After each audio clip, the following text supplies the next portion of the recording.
Snapper is Scott McCool, who has played the entire game as a backup to Mark Bass. So Grant Taft saying, I'd rather have a tie than a loss. I like my sister. There it is. Well, since they both have Baylor and Arkansas, the Texas and Arkansas both to play, that's probably a wise move. All right, here it is, and that fan says it all. It's going to be a 61-yard attempt for Ireland.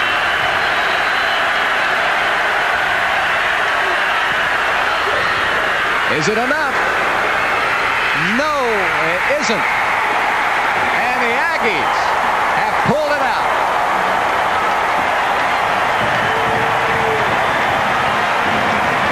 Seconds still remain, but all A&M has to do is fall on the football, and the Aggies can stay in the running for the Cotton Bowl.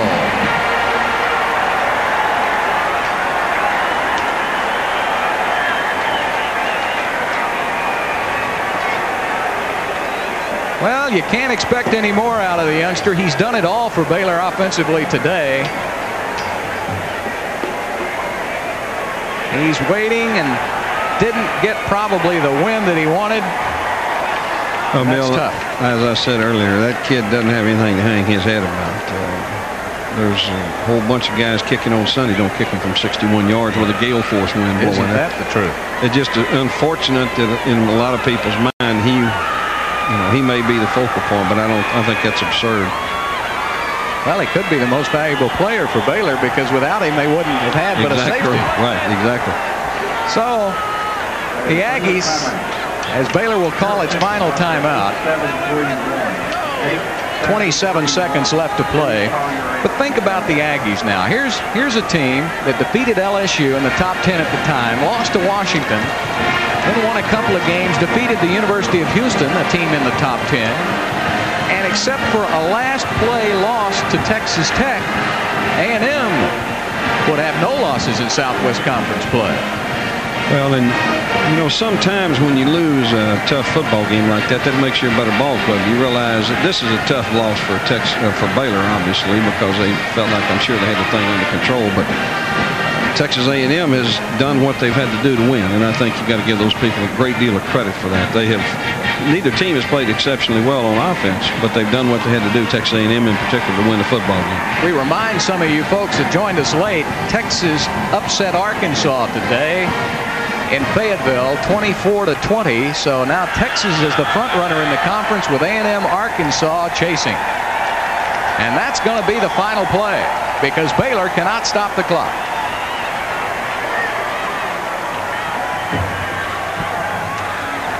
And for Baylor, a most disappointing loss, because the Bears will now fall to 3-4, and it may be tough to go to a bowl game unless they can come on strong and rally. The Texas Aggies with a small miracle on the Brazos. Coming from behind in the fourth period, the Aggies have defeated Baylor 14-11. The Aggies now go to 5-2 on the season and 3-1 in the Southwest Conference. So it's Texas on top in the conference. A&M with games left with Arkansas and with Texas. We'll be back with some final comments from Waco in just a moment.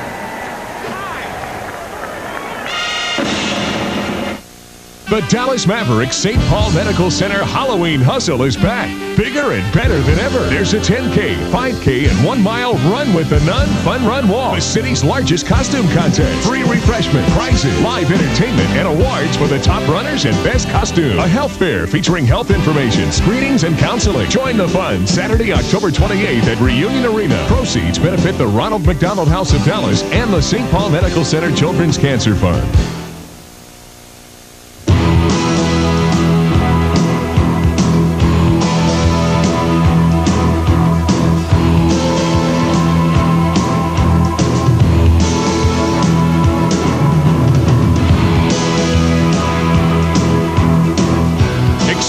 The drama, effort, genius of the 1990 Mobile Cotton Bowl Classic.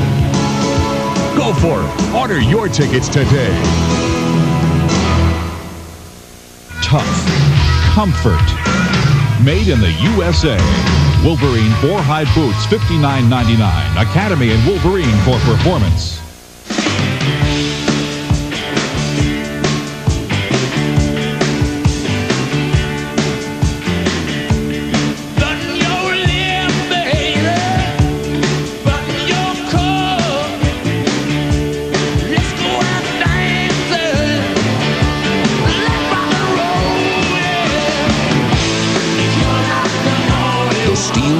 Tour, brought to you by the King of Beers.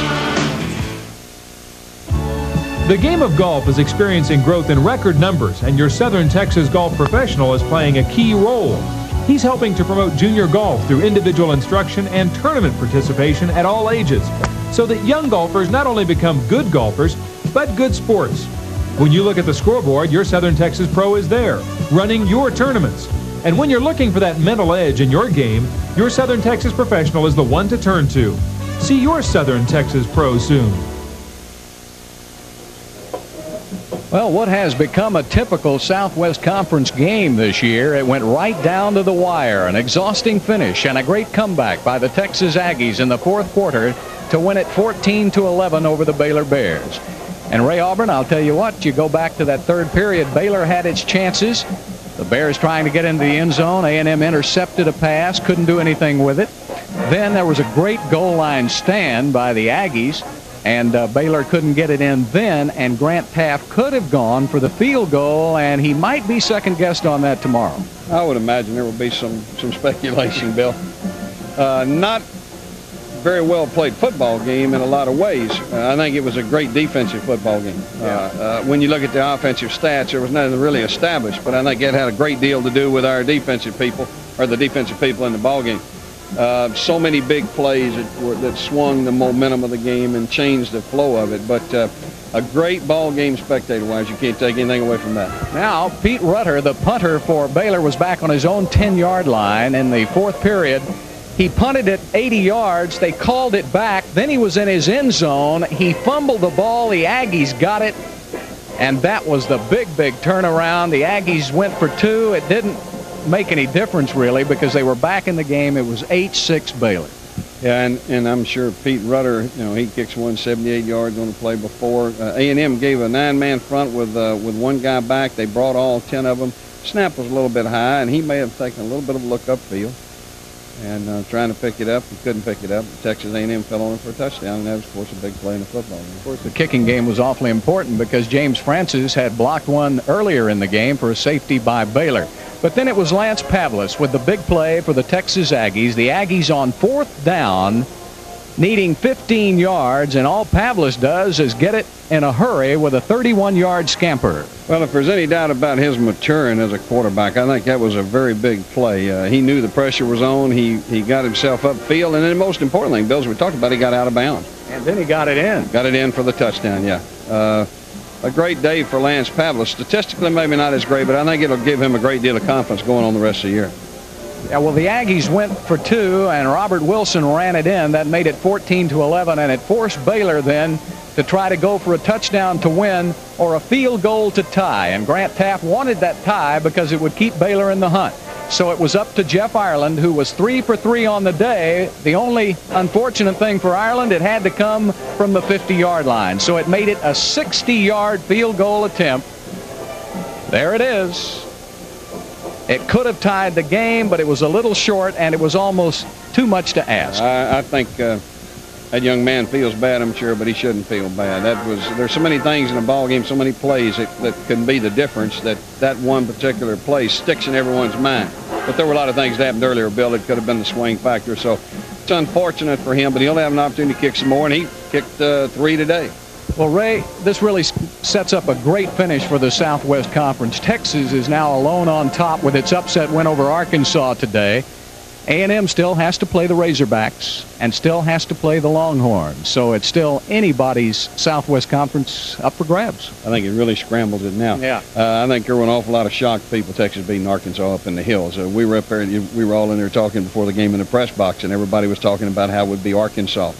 fighting with the winner of this ball game, and it hasn't turned out that way. So I think it's great for Southwest Conference and great for college football. It'll keep the interest up and should make for a great finish. Well, I should have known the Aggies were going to pull it out because you wore a maroon coat today. Well, Bill, the rental place in Beaumont, this is the only color they had. So I appreciate it. You know, I'm sorry I had to wear this kind of maroon color. It was the only one they had, babe. I'll wear something different next time. Let's check the final stats one last time. Baylor is going to get an edge here in the stats. Baylor with 17 first downs to 11 by the Aggies. Rushing yardage, A&M had the edge, but in total yards, Baylor, and look at the time of possession, but the only thing they count is the scoreboard. As we talked about earlier, time of possession, the block punt for a touchdown, that doesn't figure in time of possession. So sometimes time of possession can be very, very misleading. And as you say, they don't really count. There's no asterisk by the score. They say who won, who lost. Ray, it's fun visiting with you again. Always fun to get together with you, and good luck at Lamar University this season. I appreciate it, and I enjoy the opportunity to be here with you. We'll have some final comments from Waco in just a moment.